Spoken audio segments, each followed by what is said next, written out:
Hello everyone, I'm Kimberly from Dirt Floor Fibers. Welcome back. This is future editing me popping in to say hello. I have been working on the Shenandoah Valley Fiber Festival video, but I realized that putting the prep and the festival itself into one video was making it way too long. So I cut it in half, and here is part 2. So we're gonna start off on Friday, setup day.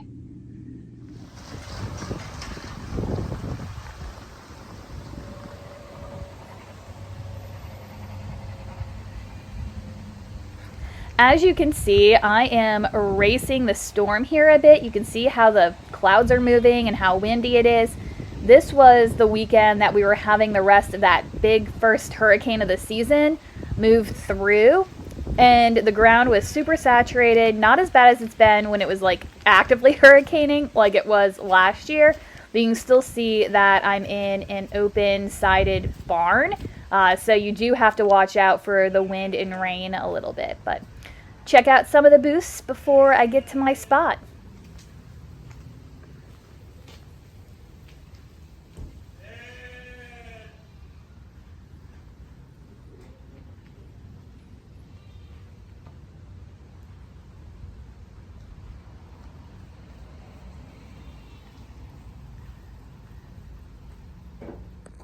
So this is kind of the overall shot of my booth. You can see that I went with having a table on each side, my checkout stand in the back, and this is the first time I've used a rug, which seriously, best decision ever. I got this one off Amazon. It was not horribly expensive. I forgot to bring with me my bin that has like all of my kind of like kit and supplies in it. And so that meant I didn't have any pins. So I had to wait until the next day to put up my banner. I attached it to the tablecloth on the table that where all my yarn was going to go. I was originally going to put it on my checkout stand, but I couldn't figure out how to get it to stay. I did also put up a flat tablecloth behind the see-through cubes just to give it a backstop. Helps everything from being backlit and getting kind of like messy looking with being able to see the booth behind it.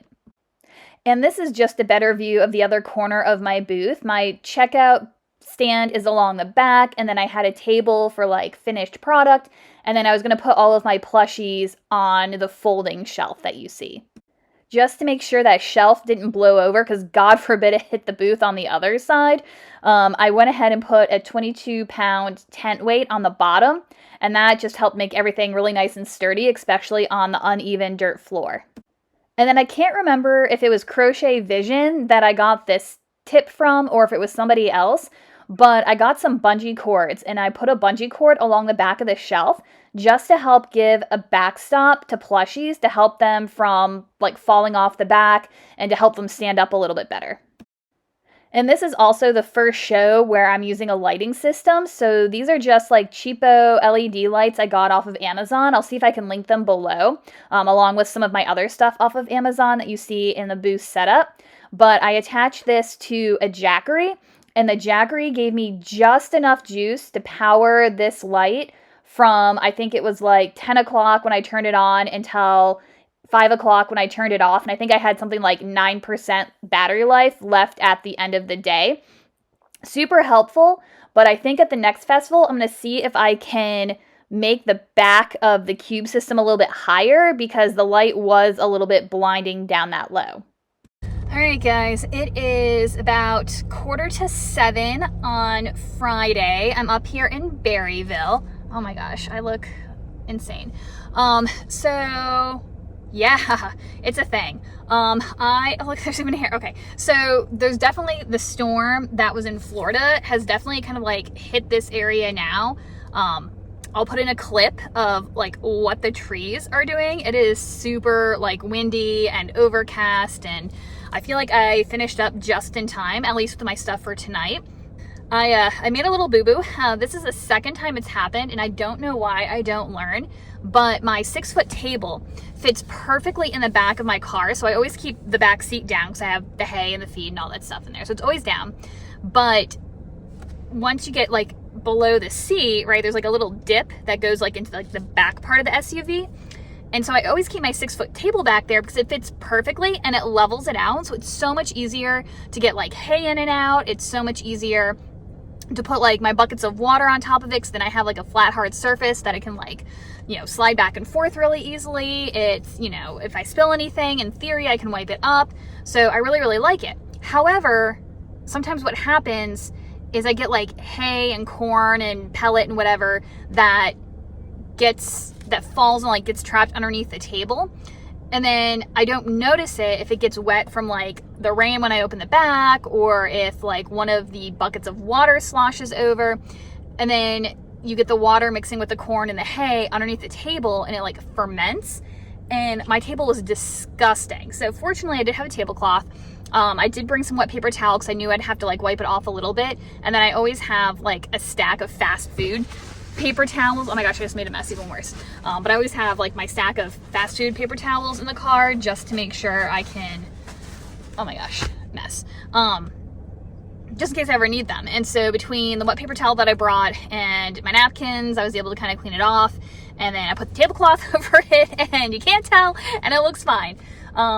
But yeah, so one of the really tough parts of doing bigger shows like this, you know, it's at a farmer's market, or even like with Second Sundays, which is like a slightly larger show, you have all kinds of people, right? You've got people who have huge professional setups that they have to bring in like trailers, and it takes them like a full 2 hours to set up.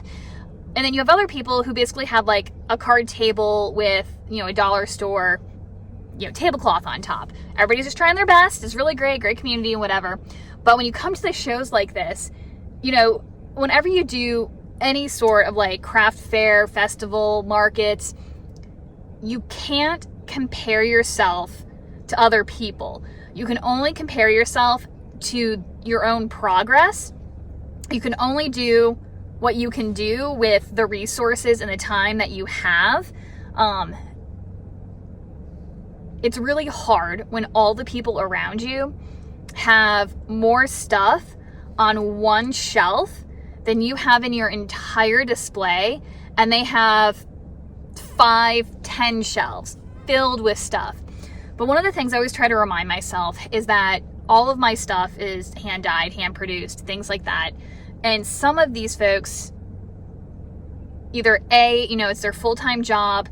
The one woman on the end who I met 2 years ago and I started doing this, she's super great. She owns a yarn store. And so she does her own hand-dyed stuff, but I think she stocks it like in her store as well. So it's easy to like clean off her shelves and bring like her entire stock that would normally be in her store. And I know some other people like import, like the person not quite across from me, but like a little bit down. They've got some great stuff too. And I know a lot of it's hand-dyed, but I think they have a sign that says imported British wools. So I don't know how much is like spun overseas. By overseas, I mean like, you know, England. It's over a sea, but it's not like China, which is usually what we mean when we say overseas. But anyway, the whole point is some people carry stuff that they didn't necessarily hand make, or, which is fine because you go to, you know, the yarn store, you get great stuff. It's not all handmade by the people in the store.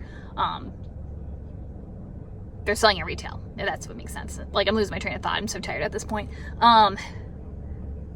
So yeah, so it's really tough, and you just need to kind of keep reminding yourself that you're just doing the best you can with what you have. And I feel like my display gets a little bit better each year, and I learn a little bit more each year. If you see, I'll try to put up like some pictures and things, but basically where I am is in the dairy barn, and it has a roof, but the sides are open. And my first year, I made the mistake of putting most of my yarns on a grid wall along the back edge. And then I had like my checkout area kind of like along the side, but closer to the front. And it's backlit. And so without having extra light on the yarn, being backlit, you can't see like any of the colors. It's so hard. And so last year, I kind of turned it. I'd have to go back and look at pictures. I don't remember exactly what I did. It was a horrible year last year, but I did kind of turn it a little bit. But I still had my checkout station over on the side, and so some of my stuff was still backlit. Last year was really bad. That was when the hurricane came through. We had like tornado warnings, and so we're all under this open-sided pavilion trying to decide, do we take the risk and run to one of the buildings, leave all of our stuff here, or do we stay here because we're already here and it's like pouring down rain and whipping wind, and just try to hold on to everything and keep it from blowing away? Like, what do you do at that point?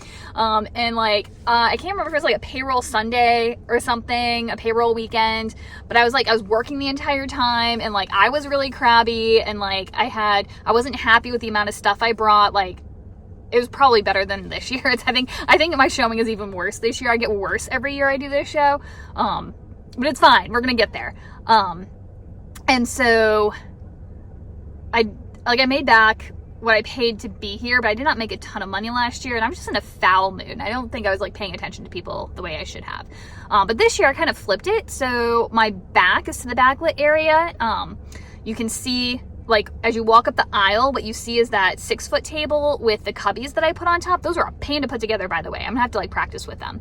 But I've also got like an LED light, and I've left the box there. It came in a pack of 4, and I put 1 up there. I don't know how blinding it's gonna be though, so I'm gonna have to kind of play with it tomorrow and see if it's worth having up or if I need to take it down. I also kind of want to see if I can find my other black tablecloth and pin it over the back so that way it's not open, showing to the next side. I just wasn't sure if that would block too much light, but I'll have to look for that.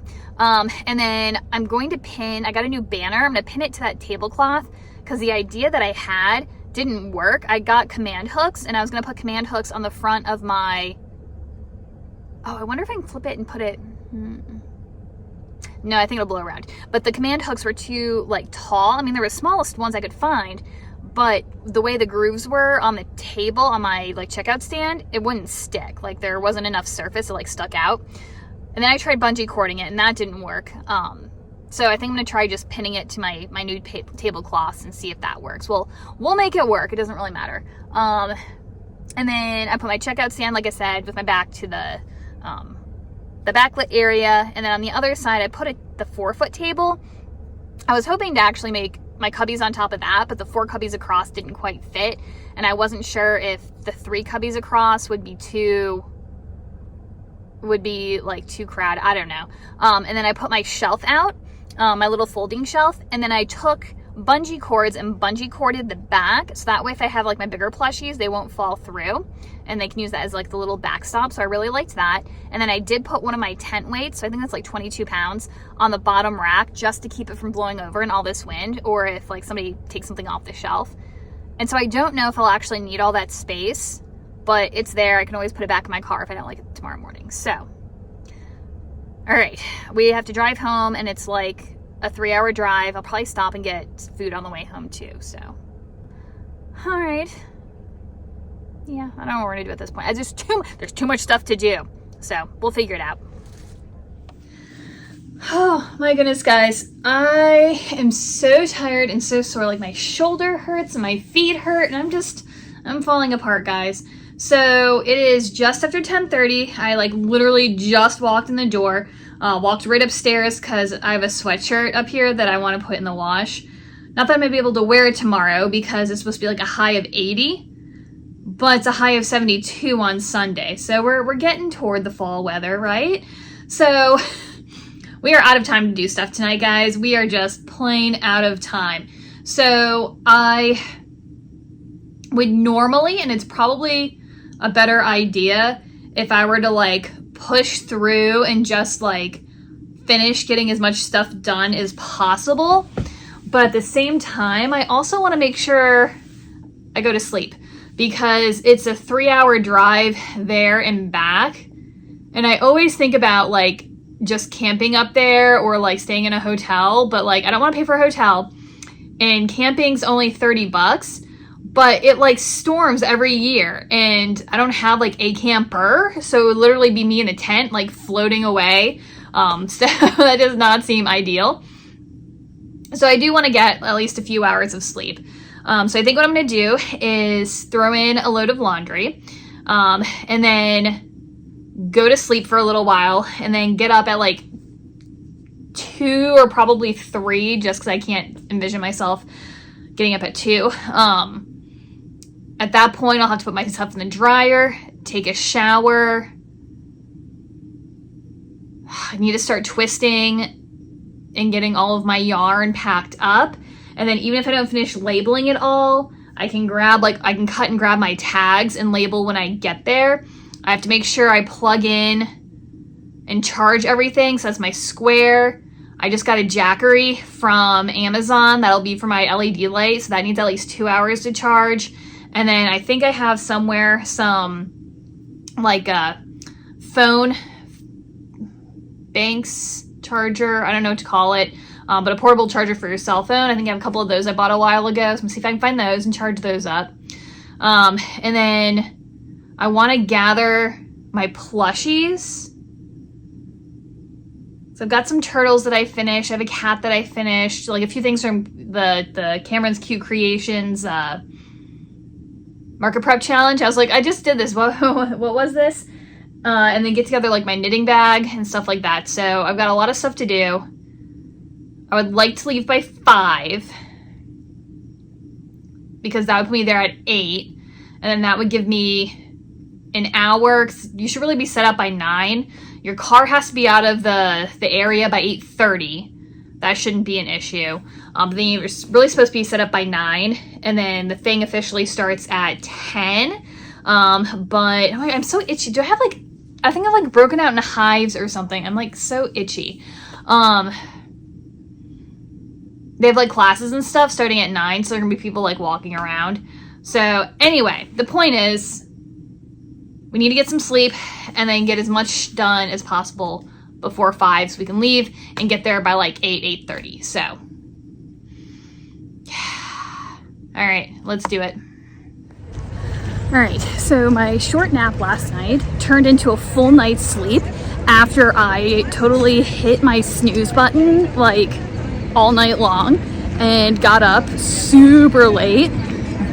Ended up leaving the house like 45 minutes after my scheduled time.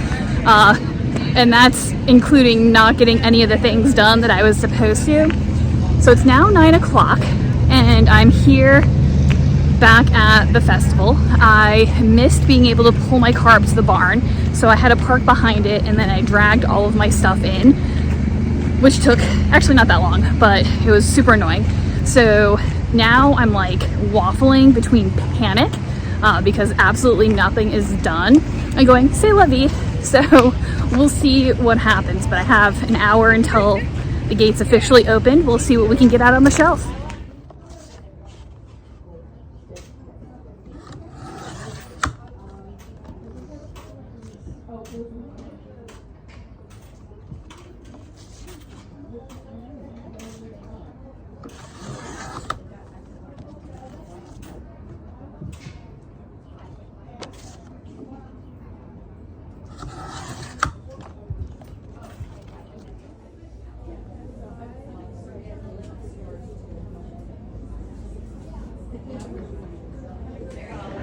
All right, it is so like hot and humid and sweaty out here, but we're hanging in there.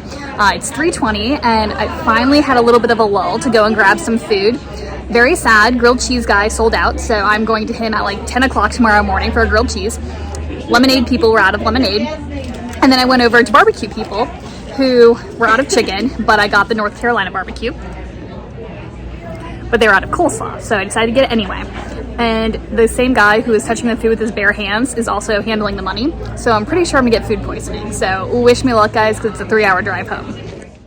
So here's what the yarn looks like all set up with my banner on the front. And then I flipped that back panel over, which had been doubled just to help protect everything overnight.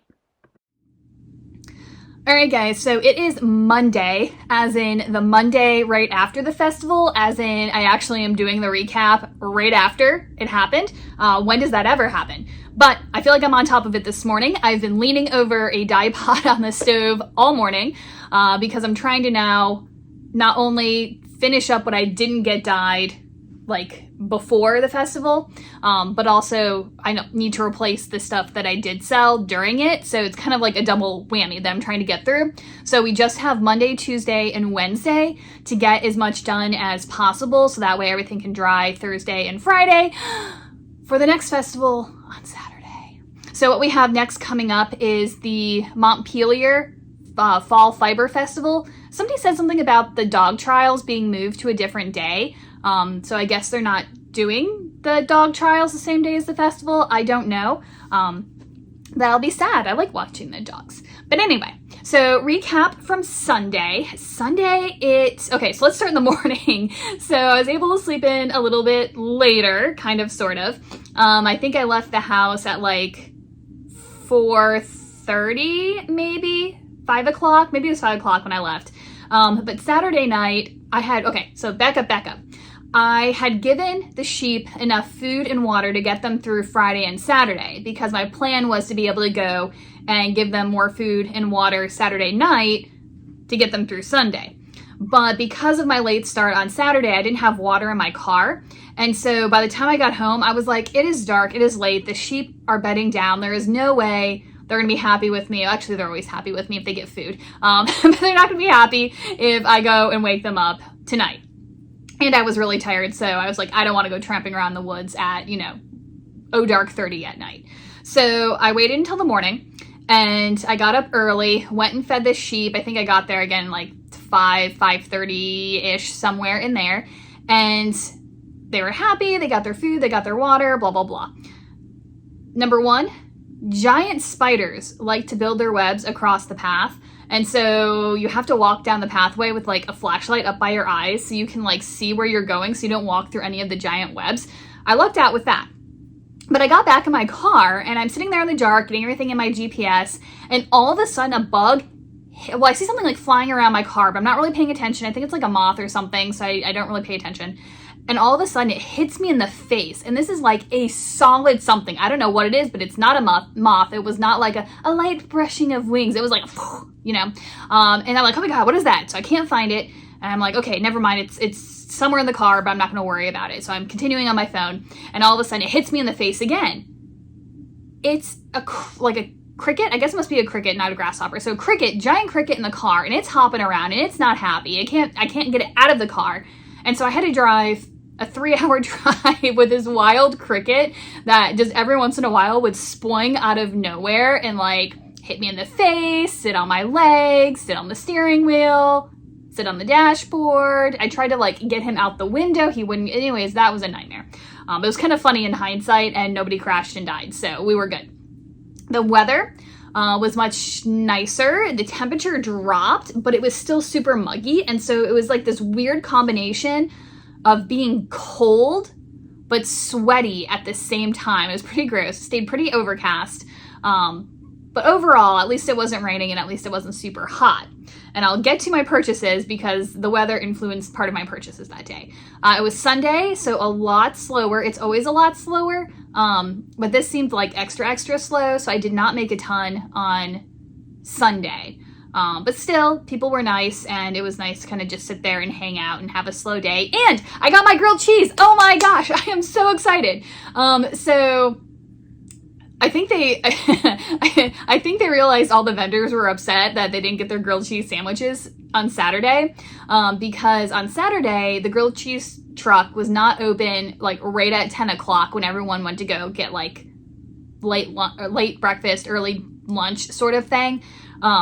And then, of course, by the time the crowd slowed down and vendors could actually go get food, they were already sold out. And so on Sunday, they were like open and ready to go by 10 o'clock. There was a whole line of vendors standing out front by then to get their food.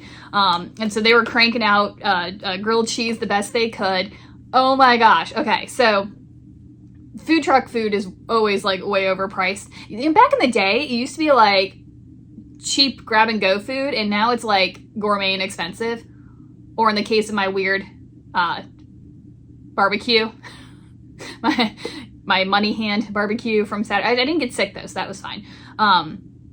Overpriced, but oh my gosh. So the grilled cheese had like the thick, good bread, right? And I got the one, I can never say the word, but it's like Greek inspired, the stuff with like the spinach in it. So it had spinach, feta, provolone, onion, dill, and lemon. It was so good. So that's what I had for breakfast. So I got my grilled cheese. Yeah. And then the rest of the day was just kind of chillax and sitting around. Let me go ahead and show you my purchases first. I think I set those to the side. But last year, if you remember. It was really rainy and really horrible, and I'm pretty sure I spent more money there than what I made, because it got to the point where I was like, forget this, I'm just gonna go around and shop all the vendors because ain't nobody else here. I behaved myself a little bit better this year, so hang on and let me show you my purchases. All right, so purchase number 1. It was so cold, and I had my What the Flock sweater. I set it downstairs, like next to all my stuff. It was freshly laundered, had just come out of the machine, sat it like right by my stuff by the door, and I walked out without it. And so of course I was wearing one of my little like flutter sleeve V-neck, you know, the things I always, the only shirts that I own. I was wearing one of those. And so I get there, and I thought I was gonna be fine because it was like so muggy, but then where my booth was positioned, I had a strong cross breeze coming through, and I was so cold. And so I'm like, that's it, I'm gonna go buy a sweatshirt. So I went and got myself a souvenir sweatshirt. So that's it from this year. So not my color at all, but I don't own anything in this color group, so it was actually kind of fun to wear something a little bit different. Again, I don't know the color, like there's no sunlight outside. Hasn't been for days, so that's why the color in here is all funky. But it's like this really pretty light, like minty color. I've already gotten something on it. I'm such a mess. That's why I don't wear light colors. But anyway, so I got this, and they were having a BOGO sale. So buy something from this year, and you got something from a previous year free. So naturally, I got last year's sweatshirt. Nope. How cute. So I think I actually bought one of these last year. I'm pretty sure this is living somewhere in my sweatshirt collection, but it is rainbow tie-dye. And look at the little character thingies. Like how cute is that? I mean, look at his butt. He's got a little butt. Oh my god. So anyway, so I got a second one of these, and so I feel like that was a purchase well done. Now I didn't think about it until afterwards, because if you didn't want to buy this year's and you just wanted to buy like a previous year's, they were half off. So I could have just bought this one, but then I only have one sweatshirt, so now I have 2. And yeah. Actually, why would you? I just did the math in my head. Yeah. No, this was a better deal to get the 2 anyway. So anyway, girl math is fine. So I got my sweatshirts, and now I'm happy. So, not that I wasn't happy before, but I'm happier. All right, next purchase. All right, so I did make one yarn purchase at the festival. Story behind this. So these people have had a booth at this festival. So this is my 3rd year doing it. They've been there all 3 years, and they've always had a booth like almost directly across from mine. It's like on the other side, and they're either like down a booth, whatever, on either side. And they have this yarn.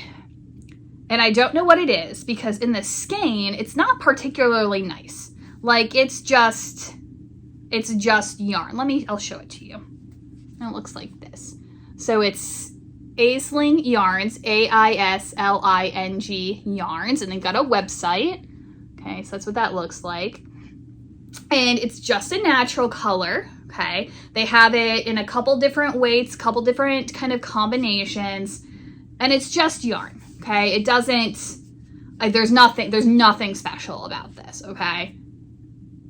But they've got a knit sample, and specifically the knit sample from their natural UK raised / milled 75% NSW British Blueface Leicester, 25% Masham, I don't even know what that is, DK weight, so it's 100 grams for 268 yards. And they, like I said, they've got a few other combos, a few other weights, but the sample that is knit up in this specific yarn is incredible. Like it's like dense, but like not too heavy. It's like buttery soft, but without feeling delicate. And I don't know what it is, but I have loved this yarn for years. Not the sock, not the Aran, the DK. And this specific 75-25% blend. Apparently they have a 50% blend, but I felt it and I wasn't like really feeling it. It's this. And I've been dreaming about this yarn for years, but the price isn't on here, but I think it's like $36 for a skein. $36 for undyed, just wool.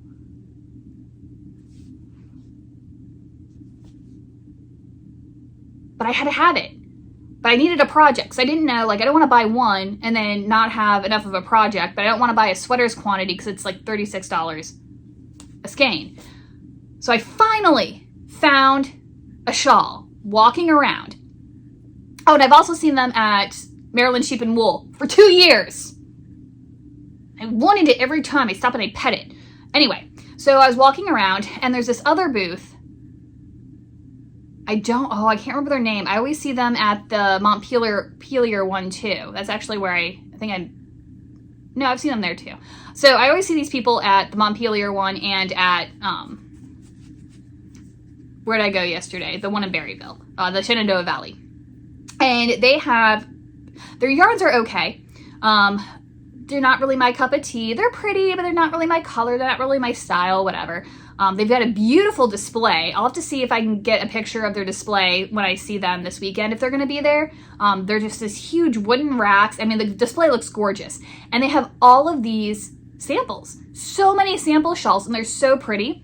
And I was walking by, and I found, like, the perfect shawl for this. And I looked it up on my phone, and it would take just 2 skeins. I was so excited. So anyway, I'll pop up a picture because I can't remember what it was called, and I don't remember who it was by. And so I went and got this. And then I was looking through my Ravelry library for something else, and I found another DK shawl that I apparently saved, I don't know when, that would take 2 of these as well, that I think I might like better, but I haven't decided yet. I think that one's a Hohi Locatelli, so I'll pop that one up here too. Tell me in the comments which one you think would be better. Again, it's just like a beautiful, like, oatmeal-y. The camera's not picking up the color, but it's like a gray, tan, oatmeal. It's just absolutely gorgeous. So tell me in the comments which shawl you like better, the first one or the Hohi Locatelli one. One of those two. I did face a yarn, had to talk myself out of it moment. So actually it's sitting right here in front of me. Hang on. Okay, so I was walking around and I found this sweater.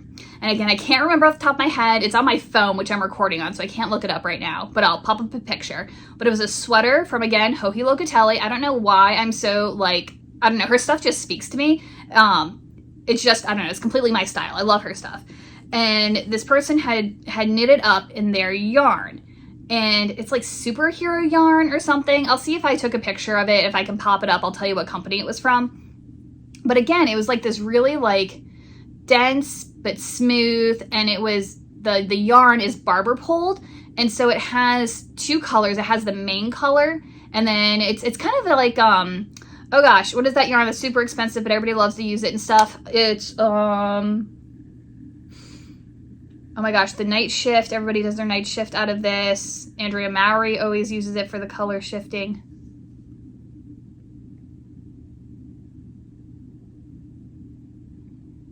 It'll come back to me in a minute when I'm not thinking about it, or I'll put it up here on the screen. But Spin Cycle! Spin Cycle! You know the stuff I'm talking about. So Spin Cycle. And so it's got like the solid, and then the barber pole like shifts colors.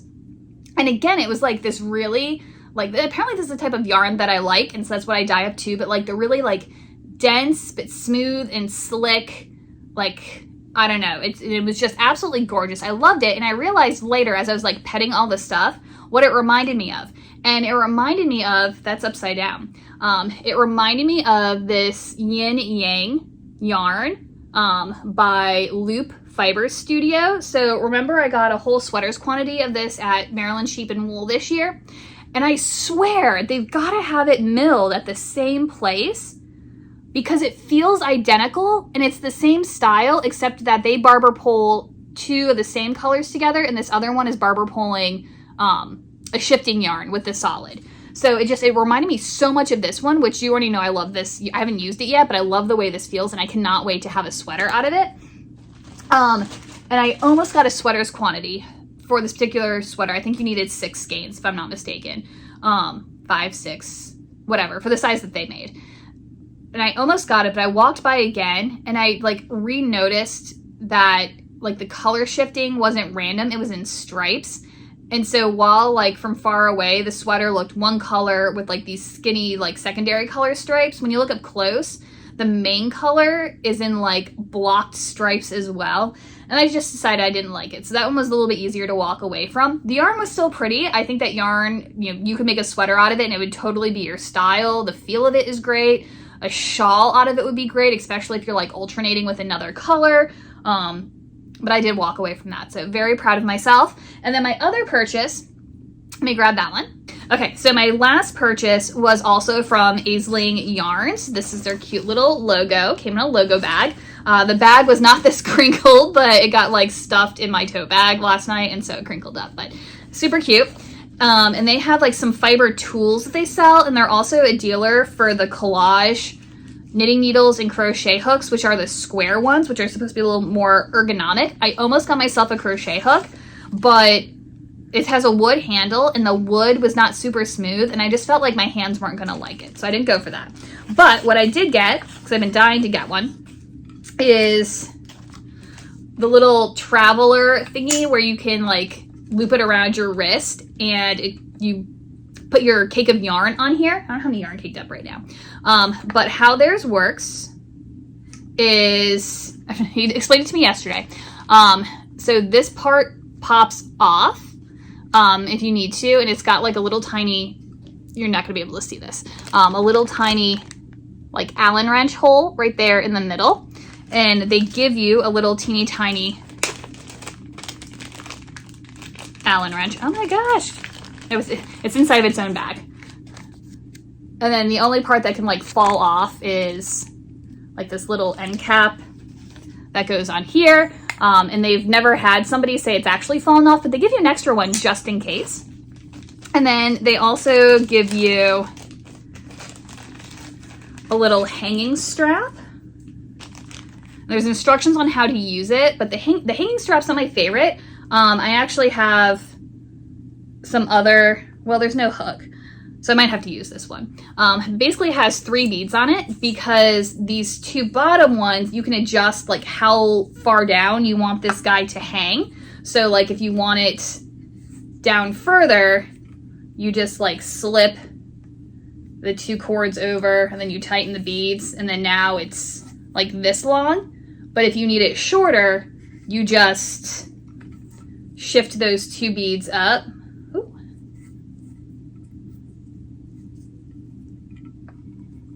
Get it. And then now you've just made the strap shorter. And then this one up here is for your wrist. So again, give myself a little more room. There we go. You can adjust it for wrist strap size. So I think that's really great. Again, this cord's not like my favorite style, but I think it'll work. And then I can always improvise if I need to have a different like clip on there. So yeah, pretty happy about that. It's their yarn caddy. I think they call it their traveler. And then they also have like other ones that are more like, not Lazy Susans, Lazy Kates, to hold skeins of yarns skeins of yarn as you are knitting. They've got a single one and a double one. And then for this one though, they also give you a little bendy hook. And so like you can like bend it and use it to hang it on things. I don't know if it's just their spiel or if she actually does it, but when the guy's wife is writing Passenger Princess, she'll hook this like into the passenger side visor. And so her yarn will like hang in front of her as she's knitting in the car. He was very clear that she only does that when she's Passenger Princess and not when she's actually driving. Although that just sounds like a challenge to me, right? No, don't do that at home, guys. All right, let me put all my stuff back in my bag here. So anyways, my purchases were, I feel like, reasonable this year. It's a yarn that I have been coveting for years, and then a tool that I think is going to be really useful, and I want to use it at work today. So I'll have to cake something up though. Let's go with numbers next, And then we'll end with my next project. I'm going to tap my screen, so I'm going to look weird for a second, but I want to see if I can get my color to brighten back up. Come on. Oh, yeah. Okay, I maybe fixed that. We'll see. Maybe a little overexposed, but better than nothing. All right, so numbers. I figured all this out like afterwards by reverse engineering, but I ended up in total. Oh, I didn't add up the total. Okay, so in yarns, I had $3,653 in inventory. And then with the random plushies that I brought, I had $476 spread across 28 total plushies. I ended up selling 31 skeins of yarn with a value of $835. And I sold 17 plushies for $258, which was a total of $1,093 in sales. Now, of course, that doesn't include my booth fee, materials, gas, food, all of that good stuff. That's just like the plain numbers. My most popular by far was my worsted yarn, which never happens. But it does seem like a lot of people at the festivals have finer yarns. Fingering weight tends to be like the number one. And then you can occasionally find like your DK weights, and then your heavier, your worsted, your jumbo bulky. I think I only found like one person doing a good bulky yarn, so I'm gonna have to add that to my list because somebody actually asked for it. I don't know if other people would buy it too, but at least one person asked. So anyways, so my worsted was like my number one seller. My slub came in kind of a distant second place, and this is going to lead me into what project I'm going to work on next. Not that I don't already have 1,000 projects going on, but we'll make it work, because a lot of people asked if I had like a sample so they could feel it. So I feel like if I had a sample of this, even if it's a whip, they can at least see how it's knitting up. So I'm going to do at least get a whip started with some slubs so I can have a sample of that as well. And then I sold out of my silky DK. I just had 3 skeins of that, and a person was like, I know exactly what to make with that, and bought all 3 skeins, and we sat and had to calculate like how much she needed, and it worked out. But she cleaned me out of that. And then I sold some flowering flax, which is my merino linen blend. I only had 3 skeins of that, but I sold 2 out of the 3. And then I sold one of my Fairy Light Haze, which is the Surrey alpaca and silk combo. Again, I only had 1, 2, 3, 4, 5 skeins of that. And I sold one. They weren't my favorite colors. I mean, they were fine. I also need to, like, a lot of people, when they sell it, it's like really like fluffy and gorgeous. Mine like looks matted. It's when you wind it and then knit with it, it's like gorgeous, but it doesn't show well like in the skein. And I don't really want to like reskein everything, so that's going to take forever. It has huge yardage. But I'm thinking maybe if I like steam it, maybe that'll fluff everything back up. So I'm going to try steaming it next time I make some. So we'll see. Like after it's already dried, like give it a little steam with the like a clothing steamer, and we'll see if that fluffs it back up. I'll let you know how it goes. But yeah, so overall, I hit what my like minimum goal was. I really wanted to make at least 1,000 at this, which I wasn't sure with the amount of like inventory that I brought. So I really wanted to have more like $5,000 of inventory, or maybe up to 8,000. But I figured for what I did and the fact that it wasn't like super busy, it wasn't bad. I did like my setup. The LED lights that you saw, I think I'll put up a picture. I'll do like a full booth tour at some point in time, just so I can show you some of the new things I got from Amazon, especially when I have like more items to put in my booth. The lights really lit things up. The downside is that they're down. I wish I could put them up higher or like forward. So I'm still gonna play with the placement, but it works for now to at least get a little bit more light on the yarn. At least you can see it's there and you can hold yarn up to it to get a little bit of a better idea. And then me sitting in the back meant that I was backlit without like my stuff being backlit. And then on the other side, I had a table, which let me put, this time I put out like my mannequin form with some shawls on it that were for sale, or you could use as, you could look at it, and I had it labeled what yarns I used for it and the pattern name. And then I had plushies out on the folding rack. I did have a plushie casualty. I had a couple of kids who were like being super rough, and like the bigger plushies I put on the top shelf so they're harder to pick up, at least for little kids. But when you have like preteens, early teenagers, they must have been preteens. I don't think they were teenagers yet. They're tall enough to reach it, but like they're not coordinated enough to like not knock everything over. And so at one point they knocked my dinosaur over, but they picked it up and they put it back. They knocked the owl over, picked that up, put it back. Really rough with the other plushies. And it wasn't until later, I'm pretty sure it was one of them, they had to have knocked over the dino again or dropped it and stepped on it or something, because I was looking at the booth across the way and I looked down and I'm like, oh, that's like this, that rock is the same color as the like the holographic paints I use on my eyes. And I'm like, that doesn't make any sense. So I picked it up and it was the eyeball off of the dinosaur. Now those things have sinker backs on the back. Those are like impossible to pop off. And it's still, and it had like, actually the yarn was like, oh my gosh, it was like stuck to the back of the eye.